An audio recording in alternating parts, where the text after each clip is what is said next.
Welcome to the Online Success Journey podcast, your opportunity to discover and learn from entrepreneurs like yourself. This is not your typical podcast, but a place where you can get the real story and find out how real people encounter speed bumps and detours, but journey through to find success. Now here's your host for the Online Success Journey podcast, Patience. Hello everyone and welcome to Online Success Journey. This is episode 171. Are you ready to join the clan? Today we have Eric Rosenberg, the founder of Personal Profitable Podcast. He's a former bank manager and a cooperative finance and accounting professional who left his day job to take his online side hustle full time. He has a depth experience in writing about banking, credit cards, investing, and other financial topics. Hello, Eric. Hello, thanks for having me. It's great to be here. Thank you for coming. I know the clan is anxious to hear your story, so let's get started with the basics. Can you tell my clan a little bit about your background, about what you did before you started your online business? Yes, absolutely. So my background is in finance. I went to college for finance twice, actually. I have an undergrad and an MBA degree. And my plan was to climb the corporate ladder, do corporate finance, follow the typical kind of American corporate path.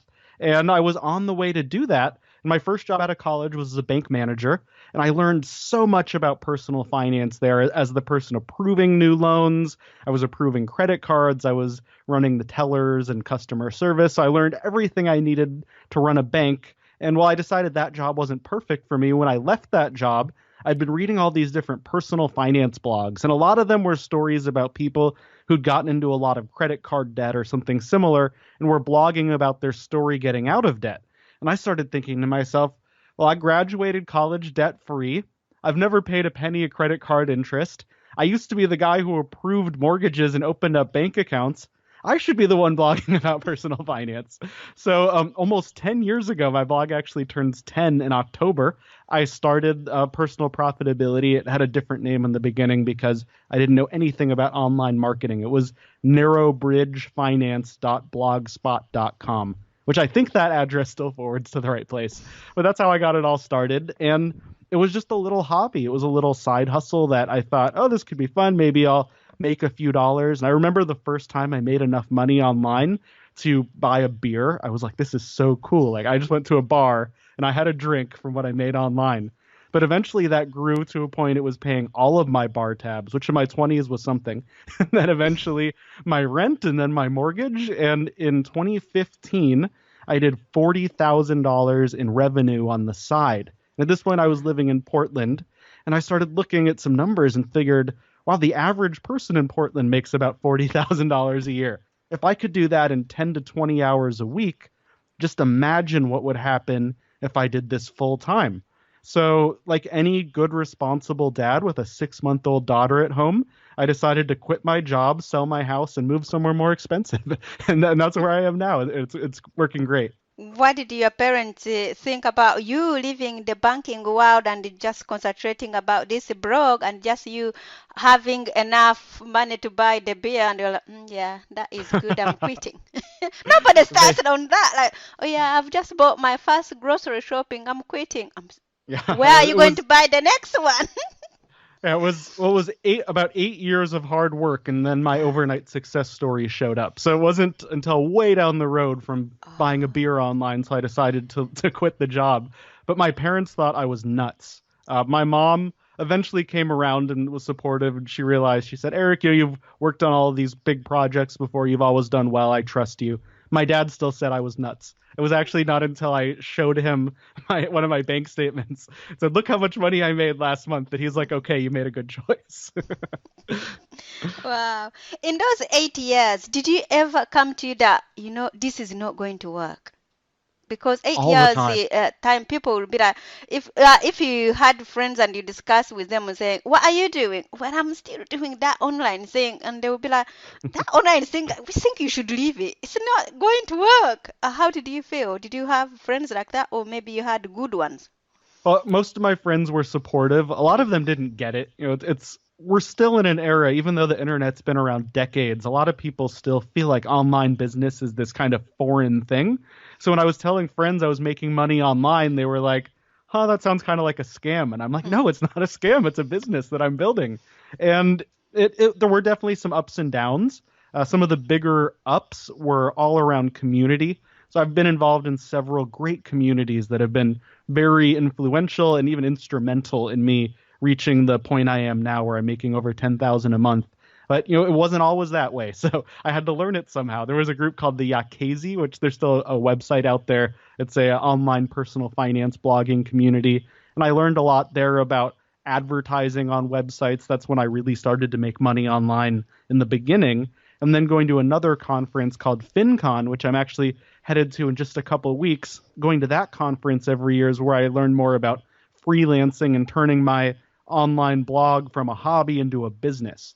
So those were really big positive things. But on the downside, there were, if you were a webmaster for a long time, if you've had a website, you've probably heard of the Google Panda and Penguin updates. I did really well with the first one where I saw a lot of my friends lose traffic. But then the second one came and I lost a bunch of traffic. So there's ups and downs with Google. I had these big dreams for myself, but Google didn't necessarily agree with all of them. But what was really great and what I think is one of the most important things that has resulted in my success was, well, I thought I was going to make this huge income from personal profitability, which I do make a few dollars there. It's not a loss, but it's not a big money maker. But without that, I wouldn't have had the freelance business that I have now. And it was because of that, I didn't even realize when I started it all those years ago, I was writing a new resume for myself and for a new job that I didn't even know I wanted. So along the way, companies actually at FinCon started coming up to me and saying, Eric, we like your blog. We like how you write. We like your background and your credentials. It helps to have an MBA. And they said, would you write for our website? We'll pay you. And I thought, heck yeah, pay me. I'll write whatever you want. That sounds amazing. Evenings, weekends, I can make extra money on top of my job. How great is that? And it was looking at my accounting records, having the finance background, I have good accounting books. And I was looking at my books and seeing freelancing's making me way more money than personal profitability. That's where I should be focusing. And then even later on in the journey, after I quit my job, I was actually splitting my time between freelance writing and freelance website development. And again, I looked at the books and they gave me a clear indication I should stop doing website work, put more focus into the writing. And after I did that, over the next about 3 months, my income tripled, which I do income reports. You can check them out at personalprofitability.com. And if you go back to 2016, you can see where it happened between April and October that year. I had a huge growth, and that was because of the new, or I guess not new focus, but the renewed focus on writing over my website development business. Okay, you have this success here and there, everywhere, but Eric, why do you do what you do?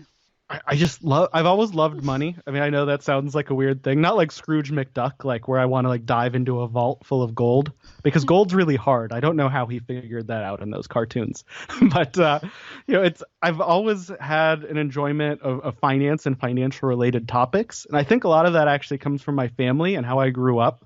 My father was a buyer in big retail stores when I was little, but then my family bought a video store. So when I was growing up, my family owned a small business and I was able to go in and help and learn all about how the business worked. And that got me interested in the business world, which, money is a big part of business. And also growing up, my grandfather was a college professor in marketing at the University of Arkansas. So I'd go out to visit him in Fayetteville. And I remember when I was little, he'd take me to the bank because no one had computers at home at that point. And we'd type in ticker symbols in the terminal. It wasn't even a computer yet. It was just like a black screen with green letters. And we would type in stock ticker symbols and get out the stock prices. And I thought, this is so cool that my grandpa owns these little pieces of different companies. So there were always different parts of finance that were a part of my life, probably more than the average person. And I was really excited about personal finance merit badge when I was a Boy Scout. And I also today still feel like personal finance is such an important part of everyone's life. Whether you like it or not, you need money to buy food, pay for rent, to do anything you want to do. We have to have money to do it. And so many people blame money as the reason they can't do things. And I like to bring the mentality of money is the thing that enables you to do things. So don't blame money for the problems, make money part of your solution. So when I'm writing, I always try to help people do the right things with their money, make good, long-term, responsible decisions so they're not, racking up big credit card bills and wasting all their money on interest. And instead, they're racking up big retirement account balances so they can retire successfully and comfortably in the future. You mentioned that you have been in business for the last now 10 years with your blogging. So let's put man aside because you've been successful. How do you know you are successful? Well, the numbers help. Yeah, in the beginning, it's interesting because we all have our own measures of success, right? And it's really easy to compare yourself to someone else. And I mentioned earlier, Google traffic hasn't been my greatest success online. What I at one point was looking at these other bloggers. One that comes to mind is Pat Flynn. His site is Smart Passive Income. I'm lucky to know him. He's a great guy. But I look at his site and he does income reports just like mine, except his have another zero on the end that mine don't every month. So I look at someone like him and I'm like, well, gosh, he makes $100,000, $200,000 a month. How could I feel like I'm a success compared to that? But when I throw things like that away and just look at myself and compare to what I might have been doing if I hadn't gone down this path, I feel like I'm a huge success. If it weren't for this online blogging business that I started almost 10 years ago, right now at this minute, I would be sitting in a gray cubicle at some corporate office, probably still in Portland. But instead, I get to hang out in my home office that I set up the exact way I want in Southern California. I wake up without an alarm clock every day. I set my own schedule. I set my own hours, and I make enough money to pay for all the bills without worrying. So that's really, to me, what a success is. It's being able to live the lifestyle I want and afford it. Can anyone be an entrepreneur, or are some people more cut out for it than others? Oh, anyone can definitely be business ideas and get so excited about it. But even if you don't have that internal drive, you can learn about it just like anything else. I've become better at blogging by practicing. It didn't just happen one day. It took years of practice. And you can practice anything and get better at anything to become an expert at that. So if you want to start a business, you just have to start learning about it and practicing it and put your time in. And eventually, if you are able to line up, there's 3 things that you really need to succeed in business. I read this in a great book, The $100 Startup by Chris Guillebeau. He said, all you really need to start a business is a target customer, a product or service, and a way to deliver that product or service to the customer who's willing to pay. That's it. If you can do that one time, you're an entrepreneur. So we need a customer, a product, and a way to deliver it. Exactly. And if you can you don't need, a corporate office building. You don't need lawyers and fancy, people with MBAs to put business plans together for you. It is so much simpler than that. And we can look all over the world. And we see businesses in a lot of developing countries. People start businesses like little shops and corner stores. And if you go to New York, that's still how a lot of the economy works. There are a lot of smaller family-owned businesses, not the giant corporate stores. Everybody started small. Everybody started somewhere. Even Sam Walton, the guy who started Walmart, had his first sale at one point. What reassurance or encouragement have you got for my members of Clan who are not quite there yet? If you stick to it and focus, you can do just about anything you put your mind to. And I do firmly believe that. I've seen so many people think that they couldn't succeed in an online business. They had what we call sometimes imposter syndrome, where they feel like they don't really belong there. They don't really have the credentials. But that's phooey. Anybody can succeed online. And I like to say, fake it till you make it. It really does work. So go out there and become an expert in something, and you can succeed. What have you learned from business as a whole? Oh, I've learned so many things. I think some of the most important lessons from business, though, have nothing to do with money. They have to do with relationships. When in my corporate career, in my current career now as an online entrepreneur, and everywhere else I've looked in any kind of money-making enterprise, pretty much the most important thing is relationships. And when I started freelancing, I started going to different job boards and places like that, which I did get some gigs from, places like Upwork or Fiverr are good examples, or freelancer.com, where you can get jobs and gigs, but they usually pay pretty low, a low payment per hour of work. Whereas now I'm able to command a much higher wage. And that's because of relationships. It's because of the people I've gone and met face to face. So even though my business is online and I work on a computer all day, I'm staring at two giant monitors right now in my home office, and my microphones are all hooked up to computers. So everything I do is online on a day-to-day basis.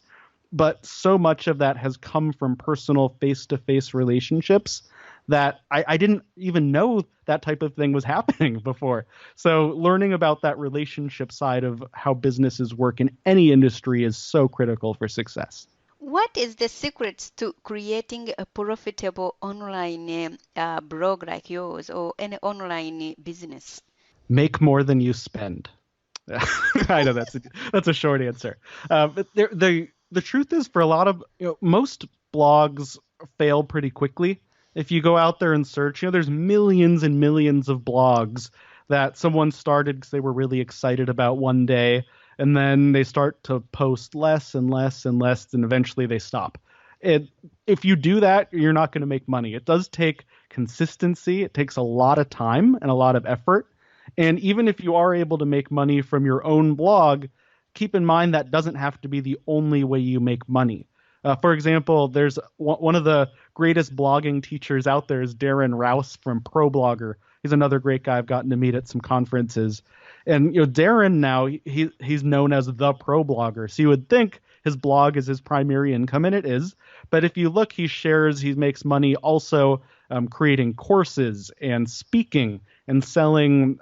He wrote a book that he sells. And he's all these other ancillary products that fit together. So just because a blog isn't making money from click ads or affiliate marketing or something like that doesn't mean it's not making money or fitting into your business.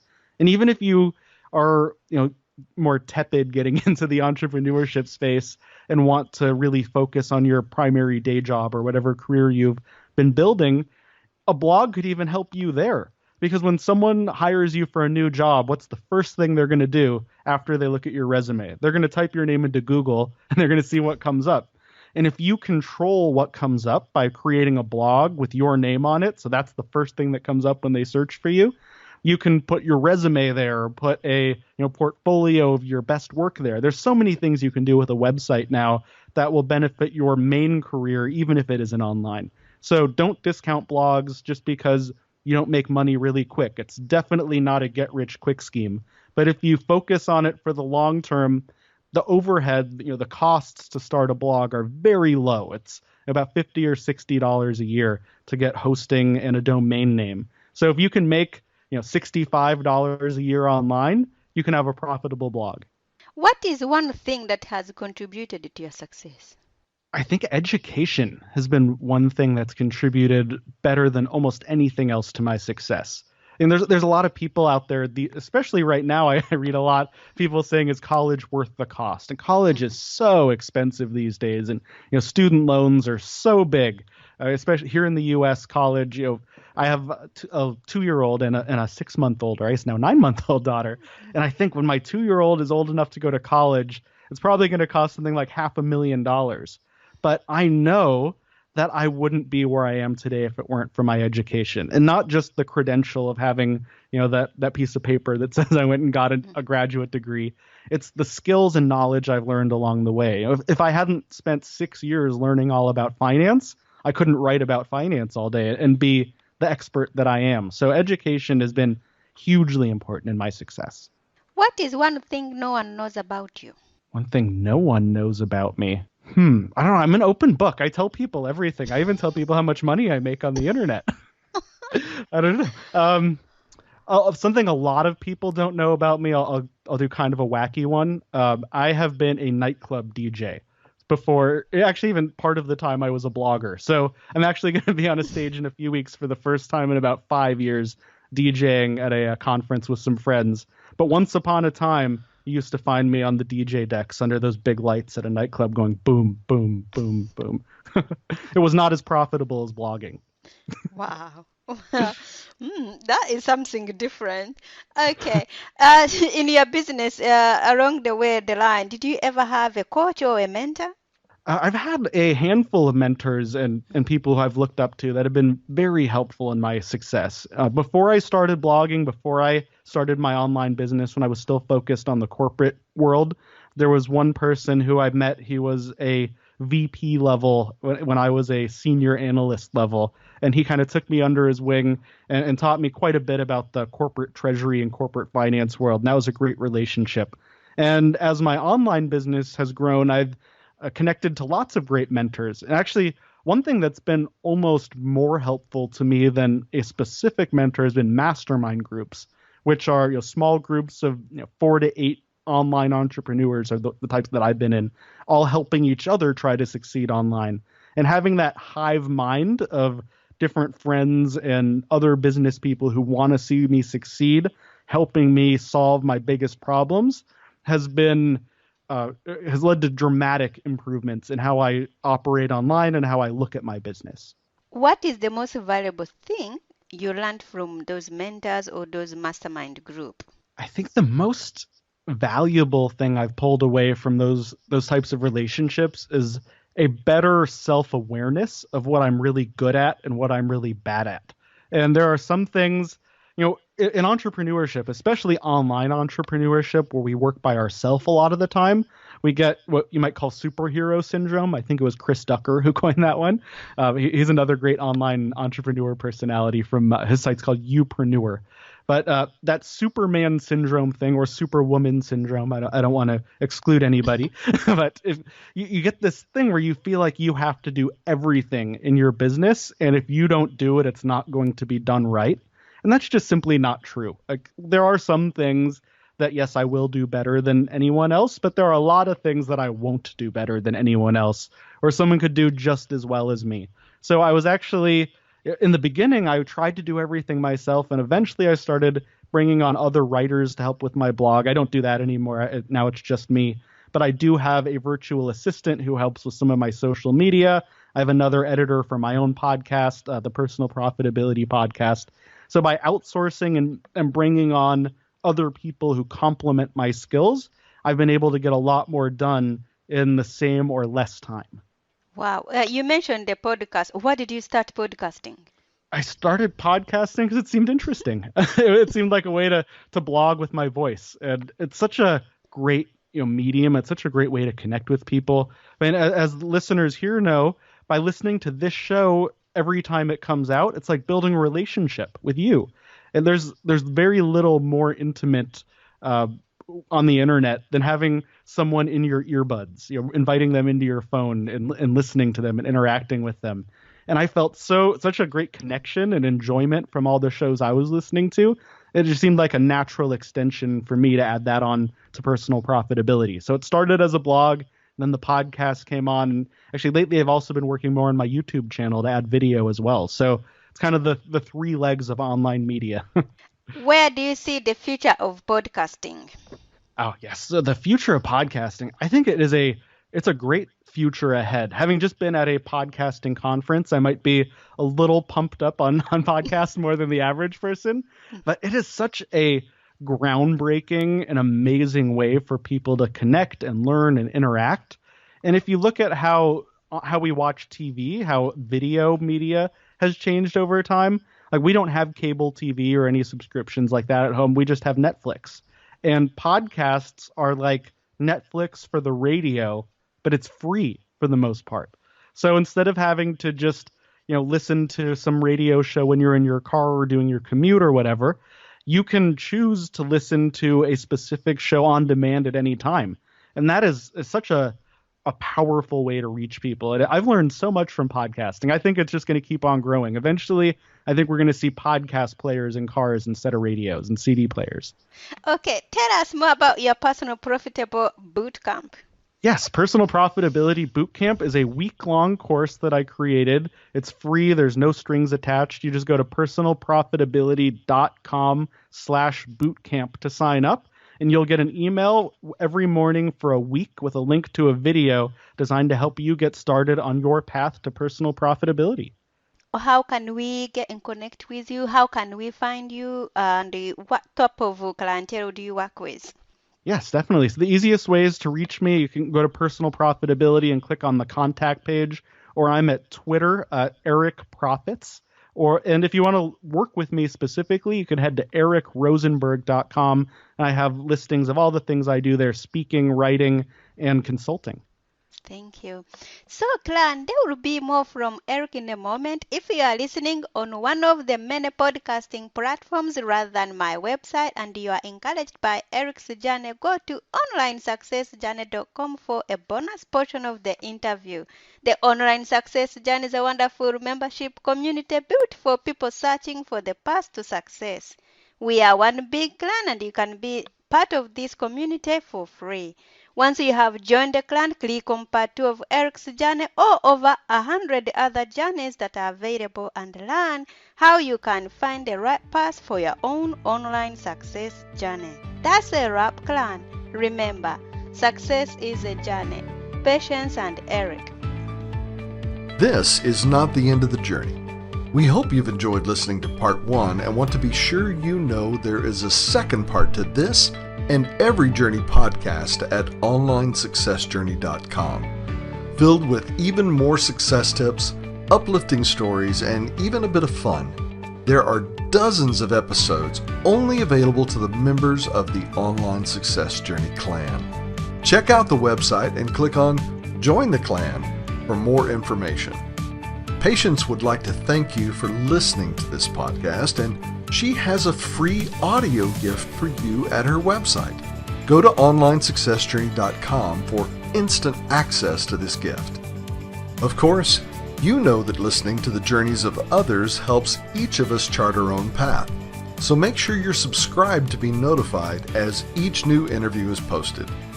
There are so many ways to stay connected to the Online Success Journey and to listen in. And if you're enjoying the podcast, we appreciate your help in telling others.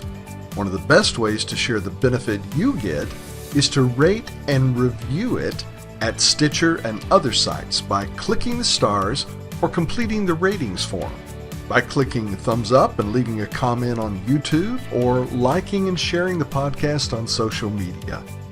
To review the podcast within iTunes, simply open iTunes to the podcast, click on Ratings and Reviews, then write a review. On behalf of Patience, and until next time, thanks once more for listening. It is our hope that this podcast will guide you on your own online success journey.